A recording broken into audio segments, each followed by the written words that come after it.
It was a bright and sunny Tuesday afternoon. The kind of day when the world seemed calm, and everything moved a little slower. On a quiet road just outside the city, Officer Greg Marsh was parked in his patrol car, scanning the passing vehicles with a sharp, practiced eye.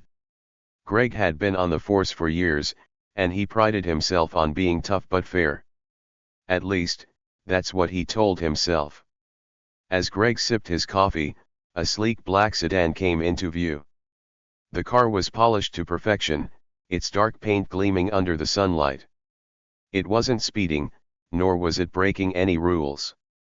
But something about the car and the man behind the wheel caught Greg's attention.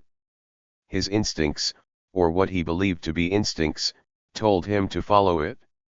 The sedan rolled past, the driver's window down just enough to let in the breeze.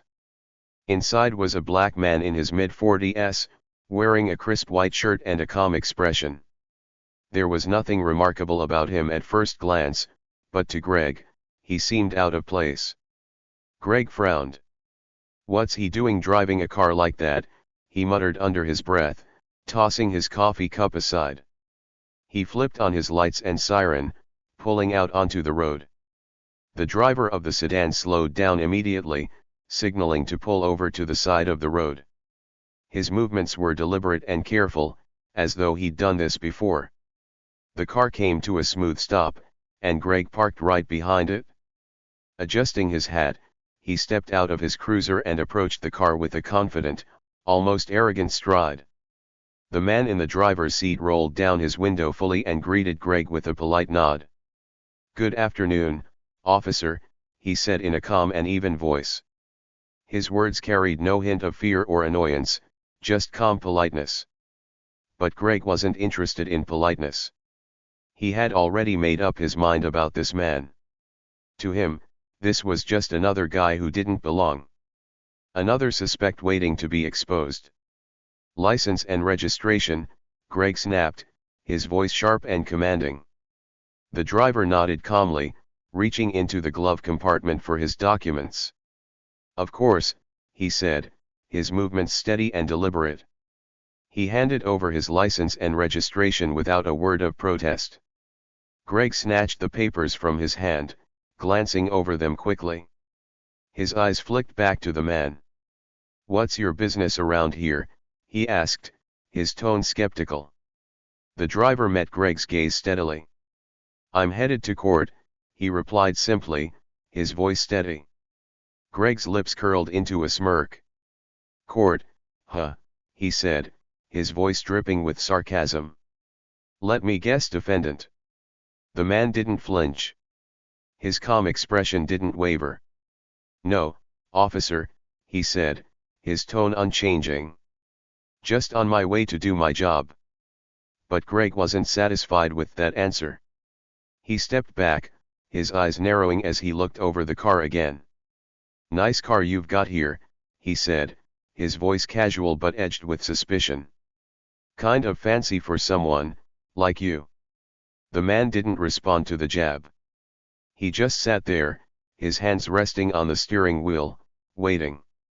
Greg's mind was racing. He wanted to find anything that would justify the stop. Maybe the car was stolen. Maybe the registration was fake. Maybe this guy had warrants. His fingers itched to call for backup, to escalate the situation. But there was nothing. The license was valid, the registration matched the car, and there wasn't a single mark on the man's record. Still, Greg couldn't shake the feeling that something was off. He leaned down closer to the window, his face just inches from the driver's. "You know," Greg said, his voice low and menacing, "people like you don't usually drive cars like this without some kind of trouble following them. So, why don't you tell me the real story here?" The man turned his head slightly, meeting Greg's gaze. There was something in his eyes, something calm but firm. "Officer," he said, his voice unwavering, "I've given you everything you asked for. Is there anything else you need?" Greg's jaw tightened. He hated the man's calmness, his refusal to be rattled. It felt like a challenge, even though the man hadn't done or said anything disrespectful.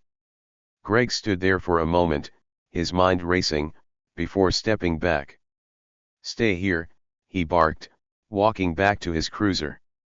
As he ran the man's license through the system, Greg couldn't shake the nagging feeling that he was missing something.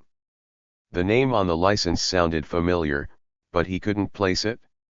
He frowned, staring at the screen. Everything checked out: no tickets, no arrests, no red flags. Back at the sedan, the man sat patiently, his expression unchanged. He wasn't tapping his fingers or checking his phone. He just waited, as though he had all the time in the world.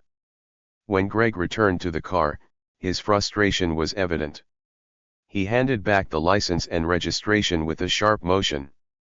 "You're free to go," he said curtly. "Thank you, officer," the man replied, taking the documents and placing them neatly back in his glove compartment. But as Greg turned to leave, the man spoke again. "I hope you have a good day," he said, his voice polite but firm. Greg stopped in his tracks, his back stiffening. There was something about the way the man said it: calm, confident, almost knowing. Greg didn't respond. He just walked back to his cruiser, his mind buzzing with unanswered questions. As the black sedan pulled away and disappeared down the road, Greg stood there, staring after it. For the first time, he felt uneasy. He didn't know why, but something about that man unsettled him. He shook his head and muttered to himself, "Just another guy trying to act smart." But deep down, Greg couldn't shake the feeling that he had just crossed paths with someone far more important than he realized. The man's hands were steady as he handed over his license and registration.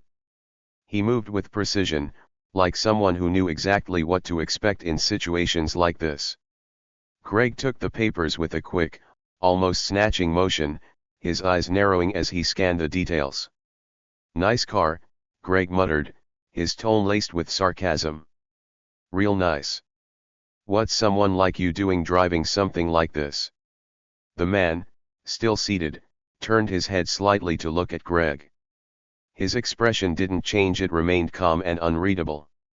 "I work hard," he said simply, his voice even. Greg let out a scoff. He glanced over the license again, then back at the man. "Work hard, huh?" He tilted his head, pretending to consider the words. "Funny. Doesn't seem like your kind of work usually pays for cars like this." The words hung in the air, heavy with accusation. The man didn't respond immediately. He stayed quiet, his calm gaze locked on Greg. Then, after a moment, he spoke again, his voice still as steady as before. "I'm headed to court," he said. Greg raised an eyebrow, leaning down closer to the open window. "Court," he repeated, his tone dripping with mockery. "Let me guess, defendant." The man didn't flinch. "No, officer," he said calmly. "I'm going there for my job." Greg smirked, his lips curling in a way that showed he didn't believe a word of it. "Oh, really? And what job is that?" The man didn't answer right away. He just looked at Greg, his calm demeanor almost unsettling. Finally, he said, "I'm sure you'll find out soon enough." Greg straightened up, his smirk fading into a frown. He didn't like the man's tone. It wasn't disrespectful, but there was something about it that made him feel challenged. He glanced back at the car, then at the man. "You got anything illegal in here?" he asked, his voice sharp. "No, officer," the man replied. Greg's eyes narrowed. He didn't trust the answer. He didn't trust the man. And he certainly didn't trust the way he stayed so calm. Greg took a step back, his hand resting on his hip where his holster was. "Step out of the car," he said, his voice firm. The man hesitated for a moment, then nodded. "Sure," he said quietly. He opened the door and stepped out slowly, his movements deliberate and careful. He stood tall,